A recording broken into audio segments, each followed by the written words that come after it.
Janine Gutierrez napapikit na lang sa sobrang kilig kay Eko. Pati nga paghaplos ni Eko sa pisngi ni Janine talaga namang punong-puno ng pagmamahal.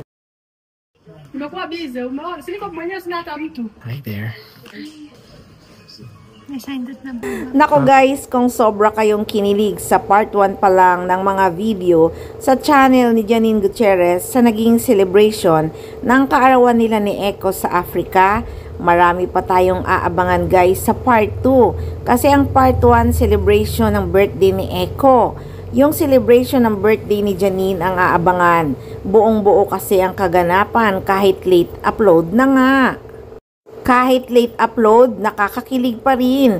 Siguradong mas kakilig-kilig at nakaka-inlove ang part 2. Grabe talaga no, napakasimple ng buhay ng mga African sa Tanzania, Africa. Kitang-kitang parang sinaunang pamumuhay.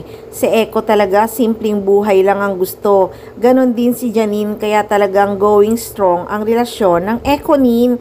Kasi nga, compatible sila sa lahat ng bagay. Ang sweet pa sobra ng Ekonin. Panay I love you sa isa't isa. Happy birthday, Papa! Do you love your job? Do you love your boyfriend? I knew it. I love you too. You're looking at the... Yan ba ang maghihiwalay dahil sa mga fake news? Nako, inggit ay pumikit. Maglalaway na lang talaga kayo sa sobrang inggit sa kaswitan ng Ekonin. Naku guys, baka nga kasal na talaga sila no. Pinahihiwatig na lang yung suot nilang pangkasal ng mga African. Dahil ang totoo, kasal na ang Ekonin. Naghihintay na lang sila talaga ng church wedding.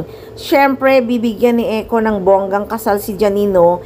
Hindi niya bibiguin ang dream wedding ni Janine Gutierrez na kahit simple lang, basta may church wedding, di ba? Hindi yan bibiguin ni Eko, sure yan.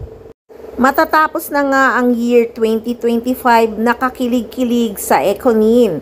Sigurado ngayong 2026, maraming pasabog ang Ekonin bukod sa ipalalabas na nga ang kani-kanilang mga project na ginawa.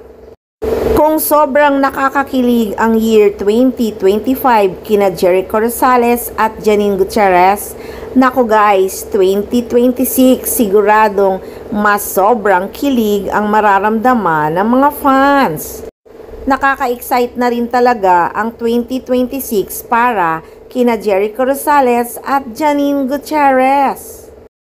May i-reveal nga ba sila sa 2026? Or magpo-propose na ba si Eko kung totoong hindi pa nga kasal ang dalawa kahit secret married lang?